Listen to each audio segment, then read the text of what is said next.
Dá para fazer tanto paralelo com o que vocês falaram com investimento, por exemplo. Eu li há pouco tempo o almanaque do Naval Ravikant, que é um empreendedor do Vale do Silício, indiano de origem, muito pobre, ficou muito rico, e ele faz um monte de tweets lá, pegaram e compilaram, né, os tweets dele.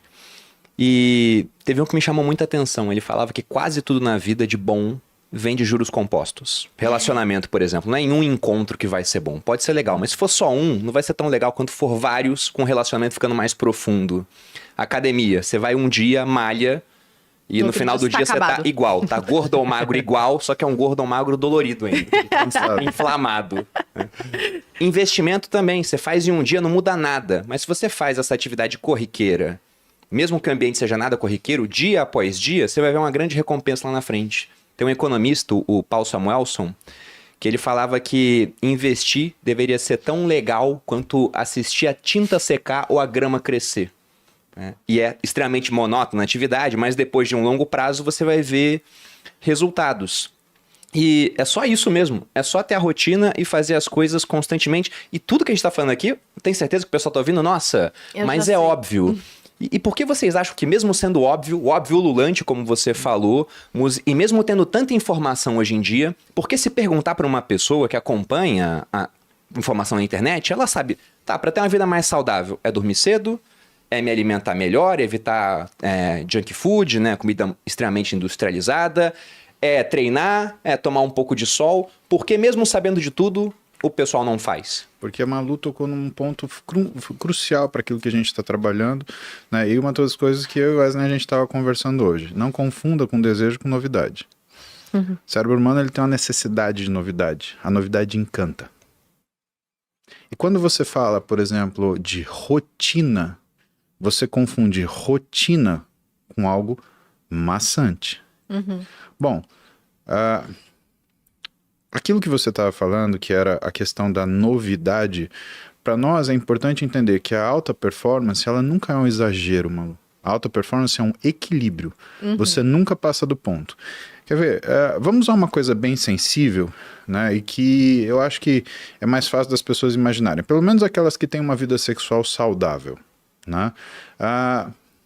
Quando a pessoa está no meio de uma relação sexual, ela pega o WhatsApp? Não deveria. A gente muito espera que teria não. uma relação sexual saudável se isso acontecesse. Lá no meu Instagram, a gente descobriu que o povo gosta de transar. Posso falar essas coisas que eu tô no meu podcast.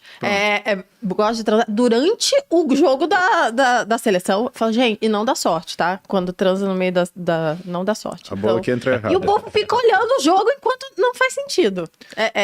Pegar o WhatsApp eu entendo se for pra filmar alguma coisa. Tô brincando, né? Mas aí você tá querendo mandar pra alguém, né?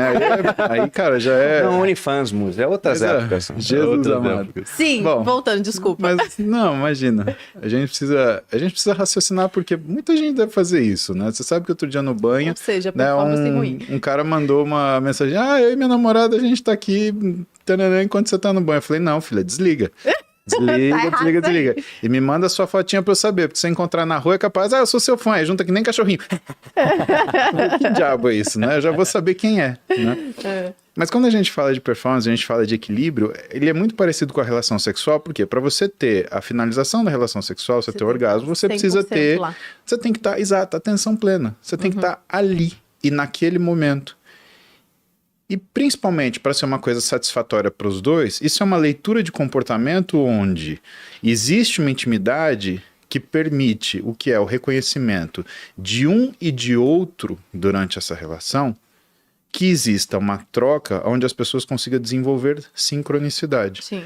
Por isso que cumplicidade é uma coisa tão importante em relacionamentos. E por isso que muita gente que está solteiro tem aquela síndrome do sábado à tarde, né? Que é o quê? Tá sozinho. Ai, meu Deus. Triste. Eu queria estar casado. E às vezes é por isso que algumas pessoas têm algumas insatisfações no casamento.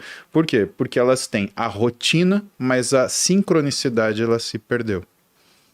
Então a gente tem que entender que a performance, ela mora nesse equilíbrio, ela mora nessa... que na realidade é um equilíbrio dinâmico. E que a gente tem que dosar o que é a novidade, onde ela consiga intensificar o equilíbrio como um todo, e não simplesmente perturbar um lado. Descansar é bom, fica descansando todo dia para você ver. Ah, mas eu preciso de férias. Tá bom, o que acontece depois de 10 dias que você tá nas suas férias? Você começa a querer trabalhar. Sabe que você começa a querer trabalhar? Porque se você tivesse aquele descanso proporcional quando você está trabalhando, você teria todas as ideias trabalhando e não quando você está de férias. Você já sentiu aquele gap que a gente tem? Primeiro a gente chega nas férias, o trabalho ele tá com a gente, então você tá a 1000 por hora. Aí quando você começa a descansar, o que as pessoas falam? Ah, você já tá sentindo falta do trabalho, né? Não é que você tá sentindo falta do trabalho, é que tudo aquilo que é a sua criatividade, que vem por conta daquilo que é o ócio produtivo, quando você tá ocioso, né? Isso vem quando você descansou. Então quando o Wesley ele fala assim, gente, tem que descansar, tem que dormir. O que ele tá falando? Ele tá falando, se você virar um cansado diário, você vira um cansado cronicamente. Você não vai ter boas ideias, você não vai ter boas saídas. E aí tem mais uma coisa que eu chamo a atenção. Isso daqui não deixou mais a gente ter ócio. É verdade. Você tá sempre conectado, você tá Conectado. sempre trabalhando. E quando você tá sempre trabalhando, sabe o que você mata? A sua criatividade. Eu faço um exercício muito grande hoje em relação à rede social, porque, de verdade, eu não posso ficar no telefone. Eu tenho que trabalhar, eu tenho que atender meu paciente, eu tenho que escutar meu paciente, né? E eu vejo que tem gente que pega alguma coisa já no telefone. Cara, na consulta, eu tô explicando uma coisa, a pessoa tá assim, prestando atenção em mim, ela pega. Eu paro, cara. Eu paro de explicar. Ela volta, espera. A pessoa voltar. Wesley é brabão. Não dá, cara. Se a pessoa não pegou atenção no que você falou, ela não vai implementar. E quando você tá assim, né, significa que muito pouca coisa na sua vida vai dar certo. Por quê? Porque você não vai conseguir colocar aquela atenção para funcionar. Cara, isso é uma coisa tão importante, que quando a gente olha, por exemplo, a algumas religiões, né, uma das bases das religiões é concentração. Né? Por que você vê tantas pessoas elas optam pro budismo? Né? E por que na década de 80, 90 foi meio que uma moda as pessoas arrumarem para o budismo? 3 coisas muito básicas, né? Ele é baseado no que é a concentração, na forma da atenção plena, o desenvolvimento da virtude e da sabedoria, que é o pensamento elaborado. Isso não são conceitos religiosos, são coisas que a gente exerce no nosso dia a dia. E que se a gente começar a olhar a religião como um conjunto de comportamentos, você vai começar a perceber que, quando ela fala de comportamentos, ela fala de coisas que são extremamente parecidas. E que a gente, quando também se afastou do que são as religiões, ficou o tempo inteiro conectado, o que as pessoas perderam? As pessoas perderam virtude, capacidade de concentração e sabedoria. As pessoas pararam de ter uma escuta ativa. O que elas começaram a fazer? Escutar para responder. Então, muitas vezes, quando eu estou numa discussão ou numa arguição com uma pessoa, eu paro e falo assim, você quer escutar ou você quer me responder? Porque você está tão ansioso que eu vou deixar você me responder antes. Na hora, você transforma o que é essa escuta numa escuta ativa. Sabedoria, o processo elaborado. E aí, a gente empresta discurso de outras pessoas, como Daniel Kahneman, né, que é o cara que escreveu o Rápido e Devagar, que é sobre o quê? Sobre você tirar o que são as respostas intuitivas ou as respostas reativas e parar e pensar um pouco no que você vai falar. É só isso. É só você fazer isso. E claro, por fim, trabalhar a sua atenção. Você está entendendo o que está acontecendo? E olha que interessante, aonde que sobrou atenção para as pessoas? A gente estava brincando, falando de relação sexual, né? Mas parece que é o único momento que a pessoa ela tem alguma atenção. E aí, o que a gente começa a perceber? E eu comecei a ver alguns pacientes, porque assim, aquilo que eu contei para vocês no podcast passado, né? De 80% a 90% das pessoas que eu atendo no consultório, elas estão lá porque tiveram complicações por conta de dieta, de exercício, de uso de esteroide, de uso, às vezes, de psicotrópico associado a esteroide, associado a exercício. Isso aumentou a taxa de transtorno alimentar, de doenças psíquicas, tanto que a gente tem 2 psicólogos no consultório. Isso não é brincadeira. A pessoa ela acha que ela vai ganhar uma dieta, ela ganha uma terapia. Porque não tem como, né? Eu preciso de alguém que seja um profissional que faça o acolhimento profissional dessa pessoa para entender o que é essa dor. E 100% dessas pessoas têm queixas sexuais. Mano, isso é muito sério. É uma coisa que é instintiva. E às vezes a gente percebe que, para algumas pessoas, só isso sobrou da vida normal. O resto que a pessoa faz é tudo atrapalhado. E o quanto isso causa na modificação do ambiente dela, o quanto o ambiente dela interfere no ambiente social. E aí você vê questões, por exemplo, são pessoas que têm problemas com vizinhos, têm problemas com colegas de trabalho, têm problemas com a família, não consegue conversar no WhatsApp de família. E tá aquela síndrome de tá todo mundo errado, né? E uma das coisas que a gente acaba voltando, né? Sempre que a gente vai falar de alta performance não é você ir sozinho. Você pode chegar mais rápido, né? Mas para você chegar mais longe, você precisa de um grupo. Se você está tendo dificuldade de se socializar, o seu íntimo, a sua natureza humana, ela está comprometida. Porque o homem é um ser social, né? Mark Twain, nenhum homem é uma ilha, arremata. Tem uma rede no nosso cérebro, quando o Muzi falou da importância da gente ter ócio para ter criatividade. No cérebro tem uma rede que foi descoberta no ano 2000. O que é uma rede? É um conjunto de áreas chamada de Default Mode Network, ou numa tradução livre, rede de modo padrão. Os adventos da neuroimagem, e isso explica o porquê que o ócio realmente é criativo. O advento da neuroimagem, estudar o cérebro de uma pessoa viva e olhar o que está acontecendo dentro do cérebro dela ao vivo, assim, enquanto você submete ela a algum tipo de tarefa, surgiu na década de 80, 90. Os pesquisadores sempre queriam olhar, tipo, vamos dar um estímulo visual. Então vou pedir pro Bruno, pra Malu seguir aquele ponto na parede e vou ver o que acende e desliga no cérebro dele. Viram lá que o córtex occipital, que é a área envolvida com visão, acendia, porque sua visão tá... E assim eles foram fazendo, quando você mexe, quando você tenta raciocinar, faz uma conta. E eles mapearam todo o cérebro vendo o que acontece quando você faz cada coisa. Mas ninguém nunca conseguiu ver aonde fica a criatividade. E eles descobriram no ano 2000 porque um pesquisador se perguntou: e quando o cara não tá fazendo nada? O que acontece do cérebro dele? O que vai acender? Exato. E eles descobriram que quando você não está engajado, o que é engajado? Você está olhando, tá lendo, produzindo, tá abrindo aqui, você tá fazendo alguma coisa fora de você. Você está engajado em algo, respondendo WhatsApp, vendo um corte, vendo um podcast, lendo um livro.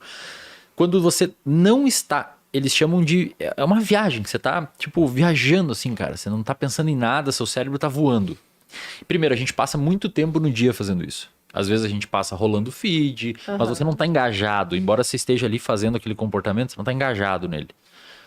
Ouvindo música, às vezes você não presta atenção na música que você tá ouvindo, às vezes até na academia você tá fazendo, mas não tá prestando atenção. Automatizou. Eu pensei quando eu tô dirigindo, basicamente é isso. Tô no automático. Exato.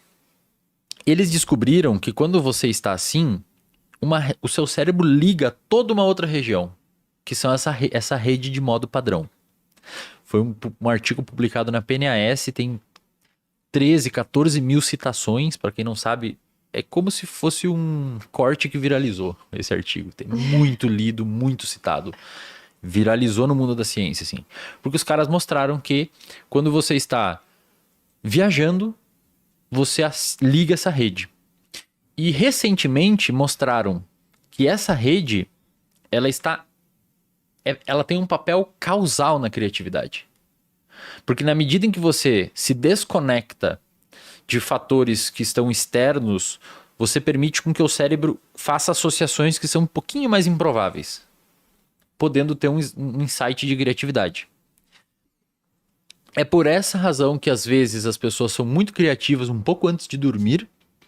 Muita gente tem ideia logo que está próximo a pegar no sono, porque você está num momento ali que seu cérebro dá uma... No banho. E no banho.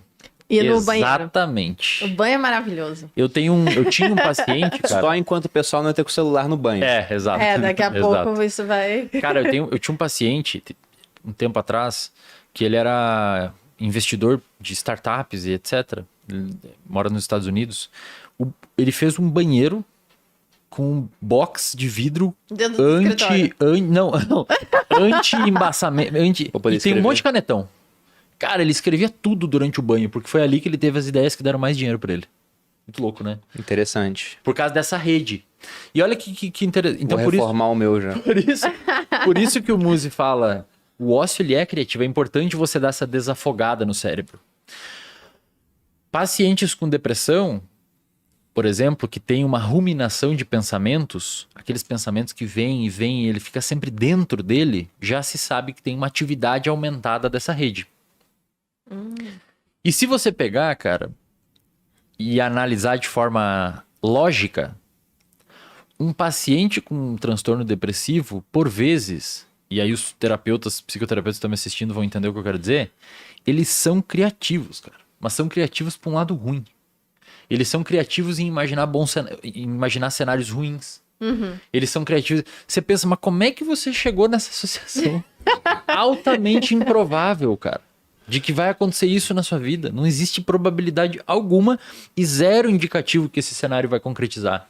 Só que pelo fato dele viver muito dentro e essa rede de modo padrão tá proporcionalmente mais ativa, ele tem um substrato maior para construir cenários na cabeça dele que são cenários catastróficos, ruins, e que por sua vez vão interferir no que é a emocionalidade dele e o humor dele.